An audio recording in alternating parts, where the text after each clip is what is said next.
because it's going to change the accounting industry too. So this whole thing is very, very interesting, and the environment of opportunity right now is interesting.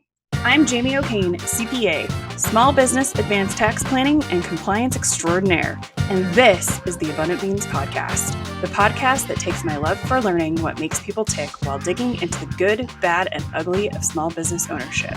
We strive to give you the insight that only those in the trenches of being and working with entrepreneurs can provide. All right, today we'd like to welcome to the podcast Bruce Truman. Thank you for being here. Bruce is a pet technology business executive with expertise in business development, companion animal healthcare informatics, and emerging digital technologies. His background includes experience in the marketing and sales management of veterinarian and OTC animal health products and commercialization of SaaS platforms. Welcome. Thank you. Thank Thanks. you. Glad to be here. Yay! So we were just talking about a lot of different stuff. So actually, I want to go back to that conversation about adding value, and Sure. then we'll go there. But first, what was your first job? Oh my goodness. My first job ever? First job ever. Job like out of college? First job ever. First job ever was I grew up on a farm. So if your kid's on a farm, you're a built-in labor force. So my first job was, doing farm stuff, pigs, soybeans, corn, probably walking the fields, weeding them when we were younger. And where did you grow up? Illinois. That's right. So Northwest Illinois near the Mississippi River. A little town called, we didn't live in a town, so a little town called Seton. We were 3 miles outside of that town, and that town has about 50 people in it right now, I think. Wow. So really small. And now you guys are in New Jersey, which is a lot more people. Yeah. Completely different end of the spectrum, right? From neighbors being 3 miles away to neighbors being, well, there's my neighbor right there across the street, right? Yeah, you could touch them. Yeah, exactly. That's really interesting. It's interesting how many entrepreneurs and business people I get on the podcast that have a background in farming. Which, really? Yeah, huh. I didn't grow up in farming, so. Yeah, I mean, I think it's a good, healthy, clean way to grow up, right, on a farm. Yeah. Well, you learn how to work. You learn how. Oh my goodness, my work ethic was totally from growing up on a family farm where. We were up early in the morning and doing chores and then working all day and, have a big lunch and a big dinner and everything. So yeah, it's a good way to grow up. That's interesting, actually. So my uncle's family owns a potato farm. So that's really kind of as close as I got to like farming. Yeah. But yeah, I grew up in the suburbs. I'm a Barb kid. So give us the cliff notes on your career progression. You have a lot of places. Sure. So, grew up on a farm, went to University of Illinois. Your eyes just open completely when you see everything that, is in front of you with, I don't know what the time it was, 30, 40,000 students there. I went on and got my MBA, and that was in 92, 93, and the economy was really tough. So I was looking for a job and did one of those weekend road trips that we always do when we were in college, right? Yeah. Ended up in Chicago and ran into a buddy from a buddy from high school that I hadn't seen in, 6, 7 years. And he said he was working for this animal health company. And frankly, it sounds kind of crazy. You grow up on a farm working with animals, but yet you don't think of that as your career path once you get your, MBA, right? You're ready to go out to the world. I'm going to work for some pharmaceutical company, or I'm going to, Well, I was going to work for either an ad agency. So Leo Burnett in Chicago was a big one. It still is. Or I wanted to work for, at the time it was called Pete Marwick Consulting. And I could always get to the second round interview, but I could never seal the deal. And when I met my buddy, animal health seemed to make so much sense. And so fast forward that, till now I've had 25 plus years in veterinary medicine on the business side, right? So started in sales. They moved me to Florida, moved from Florida up to New Jersey, where we live now. And that was back when what is now a company called Beringo Ingelheim formed, but it was then called Merial. So it was the merger between Merck AgVet and Roan Merieux. And so I did brand management for them. I did brand management for Pfizer, which is now Zoetis, working on their big brands. And then I got this, I call it the startup bug, where I really wanted to focus on helping to start companies. So a couple buddies and I started a company called Summit Vet Farm, which was a flea and tick topical company. Cool. Did that for a couple of years and it sold. And then I helped start a company called Vet Street, which was really in veterinary medicine, the first company to take the data contained in the software in the veterinary practice and use it to automate communications out to clients. So at that time, it was a postcard. That was the standard. Yes. And then we started doing email. Can you believe that? Yeah, email. Yeah. Crazy. And we were the first, or one of the first, and that really revolutionized that. And we ultimately did more like text messaging, of course, but that got me, I guess you'd say, fascinated with the data and what we can do with the insights in the practice software. So the client, the patient, the drugs they're on, the conditions that they've been diagnosed for, how are we treating them? And really, I've spent the rest of my career. So after Vet Street sold, I decided to take a break from corporate and do my own thing. And so up until when I joined BabelBark about a year and 3 months ago, I was an independent consultant in this space. So heavily involved with the Vet Partners Group from both previous relationships sponsoring them. And then after I left corporate and I became an independent, was a member to help network and build my business, using that organization. Consulted to Nationwide Pet, the president of Nationwide Pet, and to the former president of Covetrus. So they were really, those companies were really generous, I guess you'd say, in helping me get my start in consulting. That's awesome. And really work into a business development sort of thing. So I like to say now that what I do is connect the dots between a product or service that you have and those that need that product or service. So I try to marry those two up based off of what platform you're promoting or what new idea you've been able to create. That's awesome.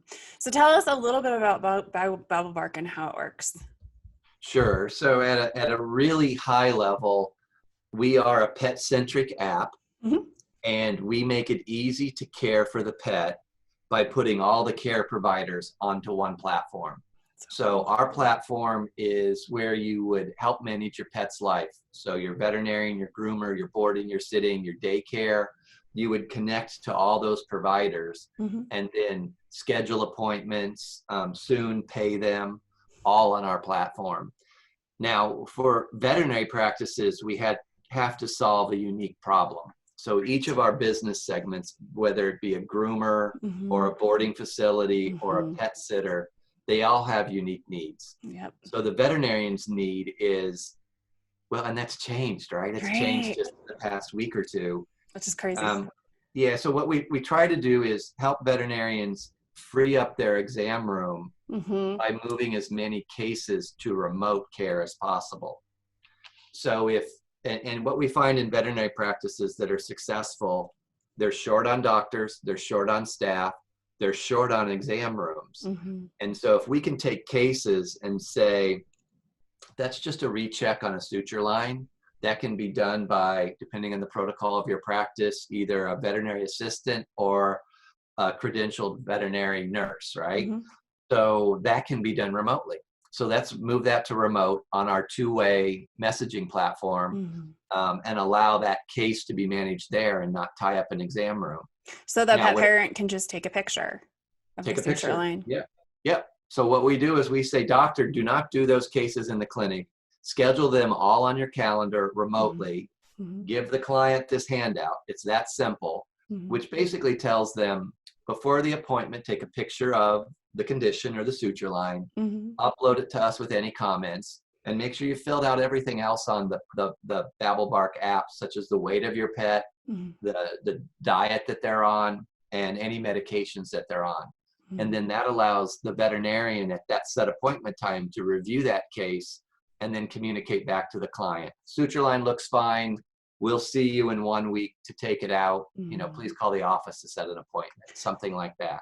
And the cool thing, like, so when you and I initially talked, the cool thing about BabelBark is that you're getting really good continuity of care. So like if your dog walker gives the dog treats, then you know how many treats they got. If if their medicine was given to them, like it's really continuity of care to understand what's happening with the pet when it's not just, almost never is it just the pet parent. Correct. It's continuity of care, and with that continuity of care comes greater insights. So for example, pet owners are engaged on this app. So normally the veterinary practice wouldn't know about the over-the-counter flea and tick product that was purchased, or there's even over-the-counter anti-itch medications, right? Yeah, we were giving our dog some. Okay, all right. So, and you may or may not have shared that with your veterinarian. For sure. But on the platform, we asked them to list all the products out, right? So now you have greater insight, and continuity of care is critically important with these pets, because I always say it's a little naive of veterinarians to think that they can be the center of care when they only see that client based on a lot of industry stats, like every 16 or 17 months. And if you're lucky, a good client twice a year. Yeah, if you're lucky, a good client twice a year. So you have to create an app that puts the pet at the center, and then you are the medical professional caring for that pet. Yeah, well, and it gives you the data, right? It does. You're like, I love data. I love data too. I'm all about data. I actually was talking to somebody who she has a boarding practice, she's a boarding facility in Texas, I've met a lot of people on LinkedIn. Sure. So she's like, do you know how I can like get more clients or whatever? I was like, you need to go look at BabelBark. I said, and here's why. Because when when you're boarding those dogs, people can like log in and see that you've like fed them and walked them, and you're giving all of that like real-time information to them to make them feel more comfortable about leaving their pet with you, which makes it more valuable to them, right? Exactly. And then you see the value referrals. of the service, right? That you've provided. And I think what we've had to do, all of us, is pivot now, right? So we didn't know that what we were building is a telehealth platform that could enable remote care of patients for veterinarians. We knew that was a component of it, but we didn't know how important it would be. So now what we have practices doing is they're moving medical progress exams, wellness visits, chronic cases. So your patient that has diabetes that you see every month is an example of chronic, or even acute cases where you're diagnosing, an ear infection or garbage gut or whatever, right? We're showing veterinary practices how this can all be done remotely through our platform. And so what we've done for the next 60 days is waive all fees. So we're saying, we're a solution, use us now. We hope that you stick with us after this, but if you don't, that's okay too. But we're providing it free. And then also we had an additional service called Alpha Pack, which is it was $34.95 a year. And the pet parent could sign up for it, and they would have unlimited 24/7 access to an unlimited 24/7 veterinary hotline, so a helpline. And so we've opened that up for free too. I'm sorry, what was that? I said, so like a nurse line? Yes, exactly. It's a nurse line. It's staffed with veterinarians and veterinary technicians. They'll triage calls. So if a veterinary practice, say they're short-staffed right now, or they're closed, or they just can't handle the volume of calls coming in, they can tell everybody, call this triage service. They're going to triage your case, and then we'll know if you need to physically come into the practice, or you need to just wait at home and watch it, or go to emergency clinic immediately. So they do that for us. And that's through really a company called Whisker Docs. I'm just making all these notes right now. Sure. And, we're seeing, so at the time of this recording, COVID-19 is a big deal. We're all in shelter in place. Vets are essential businesses, I think, in almost all areas. But they've had to change how they practice. They can't just have face-to-face with your patient parents anymore because it's just too much exposure for everybody. They can't. No. So we're seeing people do curbside. Yep. Taking the pets out of the cars and putting them back in. Concierge care. So the webinar we did last night, vet curbside, concierge care, whatever you want to call it, pickup. Those are all terms that are being used a lot now. Yeah. And we're seeing, more telemedicine, which BabelBark helps you guys can help do. And we're, online pharmacy is a big one too. That I've been talking to people about is, if you've been wanting to do your online pharmacy, today is the day. Today is the day. You got to start now. I think that what we want to see is continuity of care, but also from a financial perspective, we don't want to see dip in revenue for these veterinary practices. So let's take the cases that you were seeing, move them to remote. Up to you how you price it, but I would price it the same as what you're doing currently. Take the credit card over the phone or send us a link for Venmo, however you want to do it. Yeah, it's got more value because you're open. It's true. Yeah, right? That is true. And the thing I've been really trying to talk to people about, and we can talk about this a little bit. We'll talk about that. Kind of goes into the value conversation. What are we setting up right now in this time of like opportunity, but also scarcity, to be better on the back end, right? So like if you're implementing your telemedicine right now through, whatever it is, are you creating processes and systems and making sure that the people, the lowest level person who can handle it is handling it correctly? And then you're going to be better on the front end, like at the back end of this, so a lot of it is setting up those processes, set up the systems, making all of that work. But also you're fundamentally changing your practice and its trajectory. Like it might be scary right now, but you can make really positive change to launch you farther later. Totally agree. And it is a change in workflow in the practice. So what we've done is we have documentation for all of that. And we also have worked very hard to be minimally disruptive to the current process. So literally at checkout, it's as simple as saying, do you want to come in 7 days or do you want to do this remotely? And if they want to do it remotely, hand them this sheet.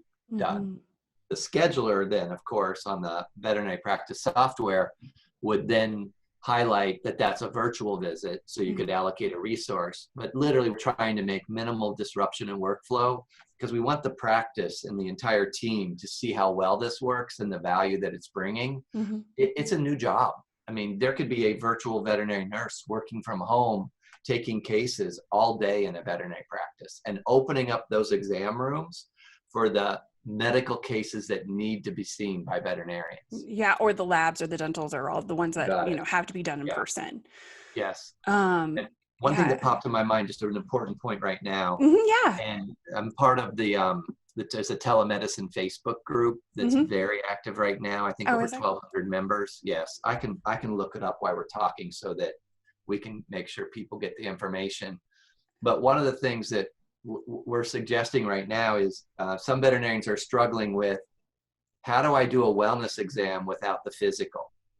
Well, you're going to have to forgo the physical exam, vaccinations, fecal. You're going to have to forego those.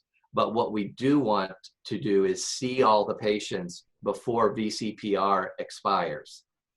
And we want the veterinarian to engage with that client, or depending on the protocol you practice, maybe it's a veterinary technician, engage with that client using our platform. And we want them to assess the patient, but then also prescribe, because we're within our 12-month VCPR, prescribe all the preventatives and chronic meds that this patient is going to need, for the next 6 to 12 months. So that's the opportunity here. We'll get to the other stuff later. Right. What's VCPR for our listeners? VCPR, and by the way, it's Veterinary Telemedicine Community on Facebook. Okay. And it's great for those that are interested in it. I want to hop in there. I'm very interested to see what's going on. Yeah, please. So veterinary. I'm sorry. Go ahead. VCPR is veterinary client patient relationship. Yes. Okay. And So so just get for in there. veterinarians, they need to have a physical exam. So physically touch that animal in most states once a year in order to be able to prescribe and diagnose. Okay. Now, states are loosening those regulations as we speak right now. Yep. Colorado was, I was just reading some Colorado stuff yesterday. Yep. And the AAVSB, the American Association of Veterinary State Boards, is probably the best source to go to. AVMA is great too. They have great resources. Yeah, they're good too. But AAVSB is keeping an updated list. I'm looking at it right now of all the telehealth guidance that's been issued by state.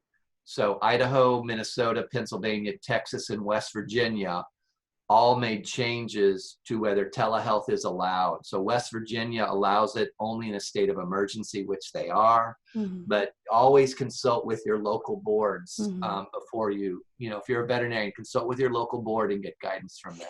Yeah, so I do know Colorado allows it for current clients, or so for current patient.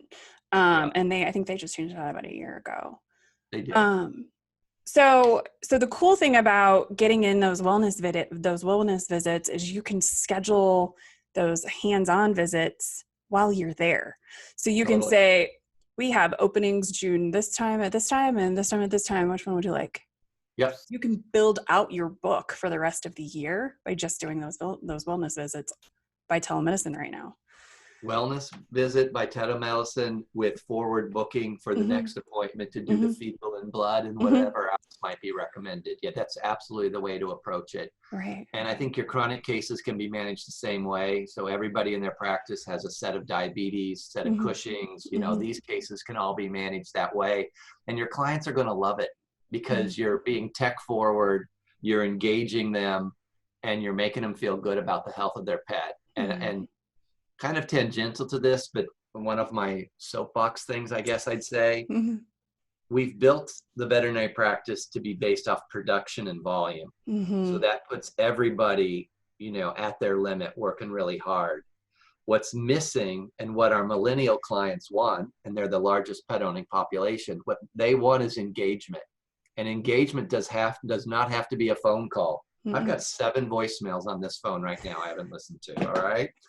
But if you send me a text message, you're going to get a reply from or me, an email, and I email. will happily call you. I will happily email you back. Yeah, absolutely. They're looking for relationships, right? So, I mean, I've built my CPO practice on this, but they're looking for relationships. Like, people want relationships with their care providers, and their trusted advisors. But that relationship doesn't have to be face-to-face. Nope. It doesn't have to be phone called. The millennials, a relationship can be established on this. Please give me an app. Yeah. We'll be best friends via app. And the other thing I would say is veterinary practices, we hear a lot, I need an app for my practice. I need an app for my practice. And then I go, well, tell me about your personal phone or your phone. How many apps do you use in your phone? I check my bank.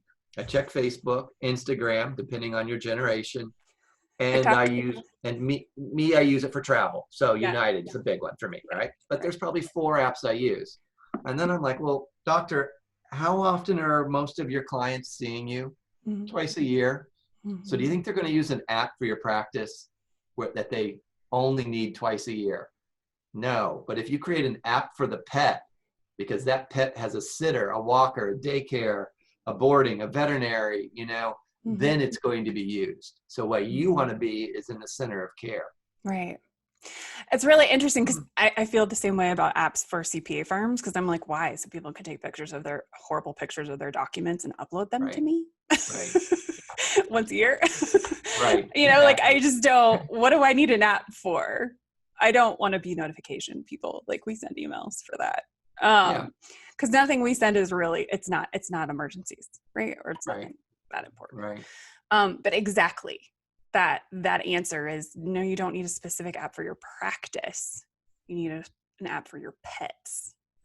And I think back, so our golden retriever, and I've told this story 1,000 times, but our golden retriever had grand mal seizures out of the blue. My husband found him in the back corner of our yard when he was 12.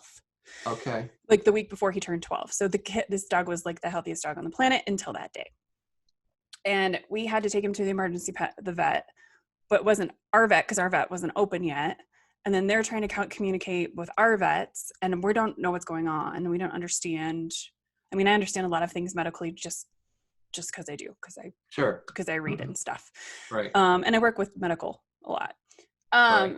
And so I kind of understand what's going on, but we don't understand, like, does he need, like, we didn't understand a lot of it. And then after that, there was like blood work and all this other stuff. And I was just like, we had to go pick up medication twice, once a month or whatever. And it just felt very overwhelming, like a lot of work.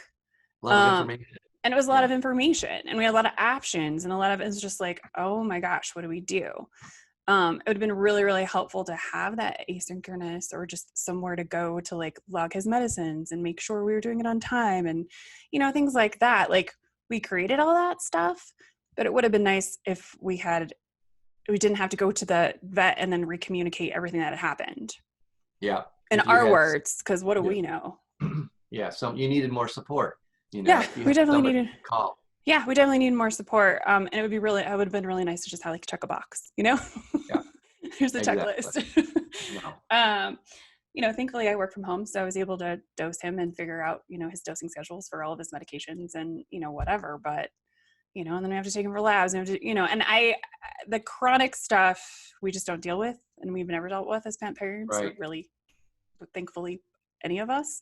You're lucky, yeah. So, but like, having to go take your pet like once a month because they're diabetic or whatever, it's a lot of work. We want virtual. A lot of people want virtual. Want virtual, and the platform, you can report a blood glucose meter reading, what diet they're on, exercise. So it gives great insight to a veterinarian that's trying to help with that case, but now wanting to do it remotely because it's not a surgery. If it's a elective procedure, we want to wait on that right now. Yeah. So going back to the different types of remote appointments, would you say the easiest way to like start implementing is to just figure out what your types of appointments are and then just start implementing the easiest one? Exactly. So any medical progress exam, so commonly known as rechecks, that's an easy one. Those rechecks can be done virtually. Start there.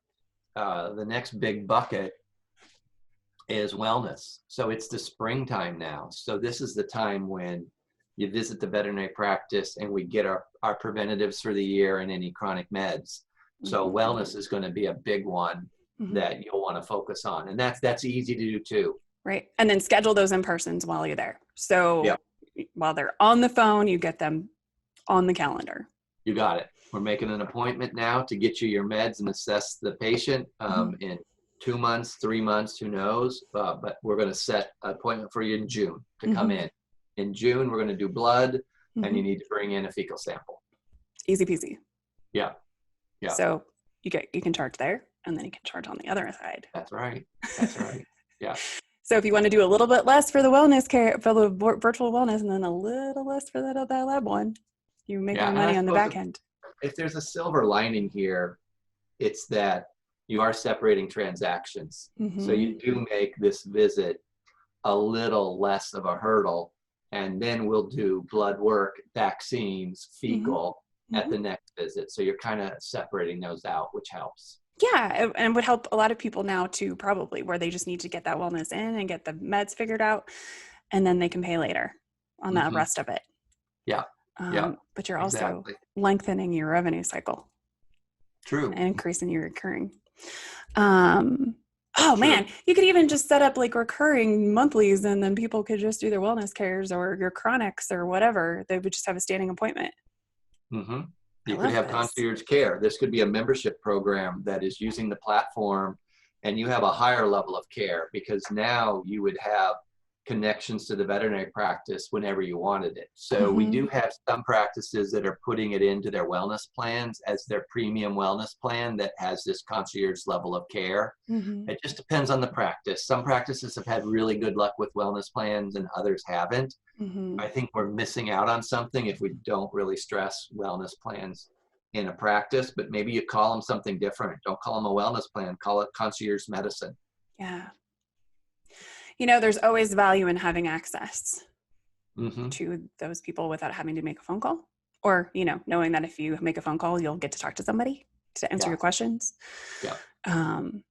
It's always really helpful. I think a lot of people, and the funny thing I found, because we're doing a lot of this implementation in the accounting industry right now, is really funny being at Vet Partners, because a lot of like what's happening in the vet industry is how, the projection of the accounting industry. It's very interesting. I just sat there a lot of the time like, okay. Similar, right? Yeah. But the funny thing is when they have unlimited access, they don't use it. Because they have that peace of mind. Yeah. It's really interesting. It's a really interesting phenomenon. I remember the first time I was launching a telehealth application when I was consulting, and we were like, well, the lines are going to light up, when we announce it. And they didn't. I mean, was it used? Yes, it was used by that maybe 1 or 2% that really needed it. And that's all that mattered, because everybody else knew they had access. We all have on the back of our insurance cards a nurse line. Some of us use it more than others. I think some of my friends that are mothers use it with their kids, right? All the time. Yeah, and it's very valuable when you need it, right? But I've never used it. Not that I wouldn't. I may use it now, right? Yeah. Right? I have a little bit of a cough. I need you to tell me that I don't have COVID-19. Exactly. And we've built in, just in the CPA firm, we have recurring monthly. So all of our clients are in a monthly retainer. And it's all unlimited calls and emails. You know how many unlimited calls and emails I get? Not very many. I only have a couple of clients that maybe have like a monthly question. Yeah. But they have access to us. I love that idea. Now, it's so great. It's so great and it frees us up to answer questions. Yeah. So we don't have to just be like, oh, well, I have to, start the timer. Hold on. We can actually answer their questions. I like that. So it's almost like that's looking at it differently, though. Instead of saying, hey, client, we're going to sign you up on a wellness plan, it's almost like we want to put you on a retainer, and then you have access. Yep. Yeah. And we have, set deliverables at set times. Obviously, we have tax returns and tax plans and stuff that we're, doing. But included in every single one of our packages is unlimited calls and emails. I love it. It's so fun. It's just so awesome, because the client can be like, I'm at the dealership. What should I buy? And I'm like, nothing. Walk away. Nothing. Don't buy. But we get to have those conversations, and we're not surprised on the back end. Less often are we surprised on the back end, because they can just call us and ask us questions or send me an email before they go do something, that's going to affect their tax situation. So you don't find out at the end of the year that they bought $1 million house and you didn't know about it. Exactly. Right. Or, we do mid-year planning with all of our clients. That's kind of like that wellness checkup every year, so that we know what their tax situation, or at least we can estimate what their tax situation is going to be, and, course correct if we need to. Right. Because I hate surprises. I like to do no surprises tax season. But it's just, like I had a client be like, I think I might roll over my IRA to a Roth or something, because I didn't make any, or because I had a kid last year and I'm not working this year. Is this the year to do it? And I'm like, yeah, probably. Right. Let me, give me a week. I'll work it up for you and send it over. But they get actual data and actual questions answered. It's just been really nice. We can just focus on helping people instead of focusing on time management. That makes sense. Makes a lot of sense. It's awesome. Yeah. We'll never go back. Good. Yeah. We'll never go back to time. We can all learn something from you. Yeah. I will never go back to time. And this is the way that accounting is going, right? Oh, it is. The way that's going. Yeah. Which is the way that's going, vet and medical is going too. So you just did a webinar about adding value. Yes. What are some of the easiest ways for, people in the pet care industry right now to be adding value for their clients, other than telemedicine? Well, I think making yourself available is adding value, knowing that you're there for the clients and their pets. So making sure, and Eric Garcia's talk last night, he really stressed the utilization of social media to communicate out to the community. These are our hours. This is how you reach us. We're only taking emergency cases. I think that's one way you add value. For these curbside pickups, you can add value in a variety of ways, whether that be the doctor calling the client that's sitting in the car, after the physical to report, or it could be a staff member recording the physical exam and, if they're doing vaccines, and then just sending that to the client, whether it be to the client's cell phone or on an email. That's showing value. Yeah. And then the pet parent knows that they were taken care of and that they were loved through all that. And because I think it's hard as a pet parent and a parent, if you don't get to hold your animal through the vaccines and stuff. Right. That would be hard for me. True. Just to know that they were, they were taken care of and petted and loved and given treats and stuff. Oh yeah. They're happy. Yeah. And I think that's really, really helpful. And then it's, it's safer for everybody and you can get your pet care done. Because some of us are just doing that stuff right now because we have time. You have time, right? I know. Yeah. I know. I made a phone call yesterday that I needed to make months ago. And she's like, how come you didn't call us? I was like, yeah. It's tax season. So I just want to ask you a couple, since you've been and done a lot of companies and stuff, Sure. I just have some questions for you about, what are some of the biggest obstacles you see in implementing new technologies in the, in the vet industry and just in general? Yeah. So it's frankly a little frustrating that it took something like we're dealing with now to get the adoption of telehealth into practices. So I think it's a lack of, how do I say it nicely, right? So it's a real uncomfortableness with new technologies, and anything new is going to take a long time to get into a community that's based off science, right? And decision making based on science. So I think that the risk is that some of what I call our independent primary care facilities are quickly becoming irrelevant. And the data supports, that's presented at the industry conferences, supports that the independent brick and mortar standalone practice is seeing declines in patient visits, declines in new clients. And these clients, there's other data points. Guggenheim and Karen Felstead, and I think Animalytics did a study where they're showing new patients by segment. So independent, standalone, like a Banfield, set up, like an alternate care model, like a VIP pet care, which is mobile, right? And they're seeing more new clients. They're seeing more new clients because of convenience, price transparency, engagement. And so my frustration is with new technology is that the independent veterinary practice is very slow to adopt. And because they're not providing engagement, they're not providing convenience, they're not providing price transparency, they're making it very easy for their clients or prospective clients to go to these other care models where all the prices are right up. I can go to one of the big providers that does mobile. I can go to their website right now and I know exactly all their pricing, right, what they charge. And when I go to the traditional independent, it's a mystery whether I'm going to walk out of the door spending $200 or $700. And millennials and clients in general don't want that mystery. So that's my frustration, is the lack of ability to adopt or try new technology. Yeah. That early adopter is harder in those smaller, because they have to figure out how to implement the technology and they have to figure out their processes and it's new stuff.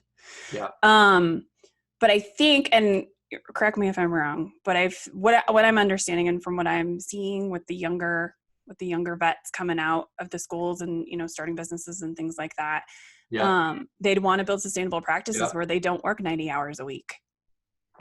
I know. This is how they do that. They want convenience, they really do. They don't want to burn out. They understand what that looks like. They don't.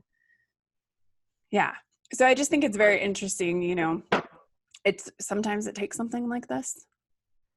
But on the back end, I'm watching the accounting industry scramble right now because there's all these people who just do face-to-face appointments, right, who've never gone virtual, who don't know how to work virtually, who don't have portals, who don't, and I'm watching them scramble too, You're right. Basically Yeah. just telling their clients, we'll have to see you in July.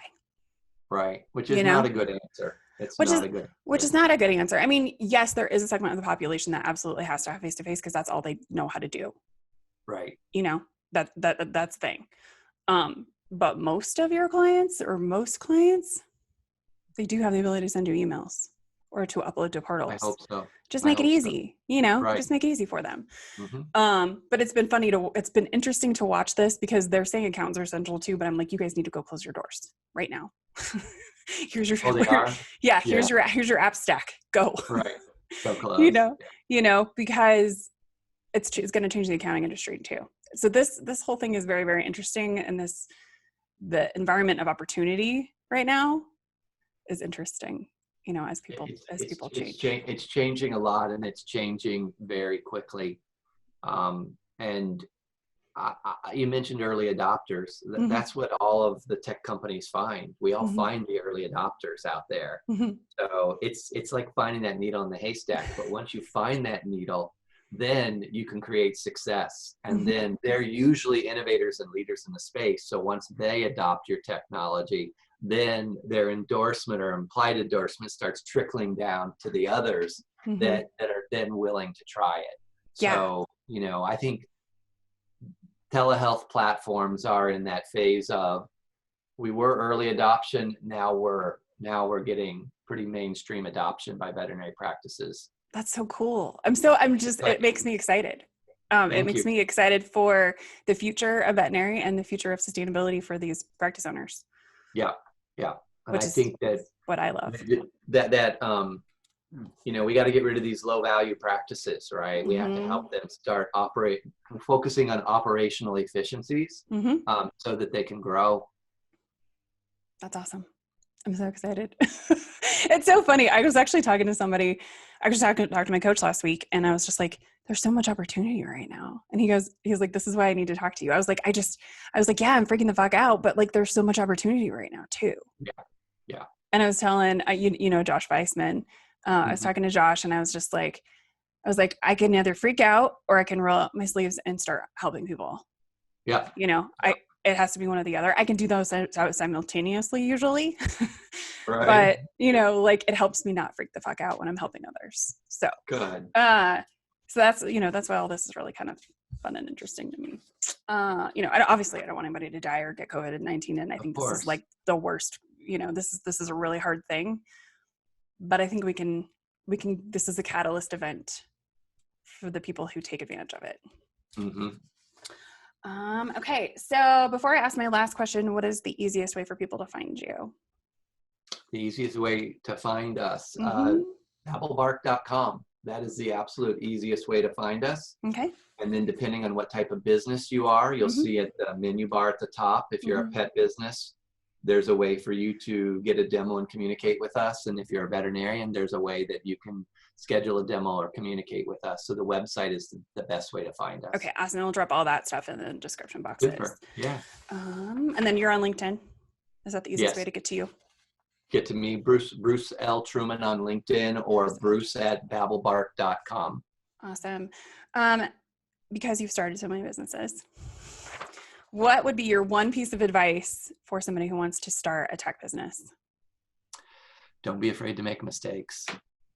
If I look at my early career, where in a pharmaceutical company environment, you had to have everything perfect, right? Everything was legal and regulatory approved that you created and got out there, and it might take you 6 weeks to get something to the market.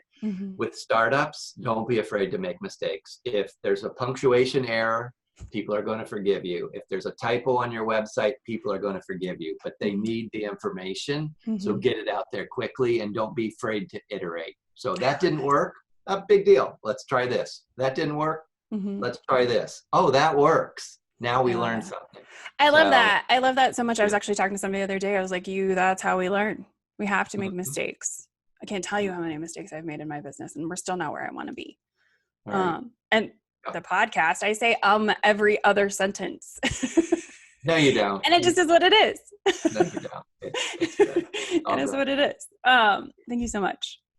Thank you. Appreciate it. Thank you so much for listening or watching. Be sure to subscribe on YouTube, iTunes, or wherever you prefer to listen. If you learned something and found some useful information to apply to your business today, please consider giving us a thumbs up and a review. Until next week, be abundant.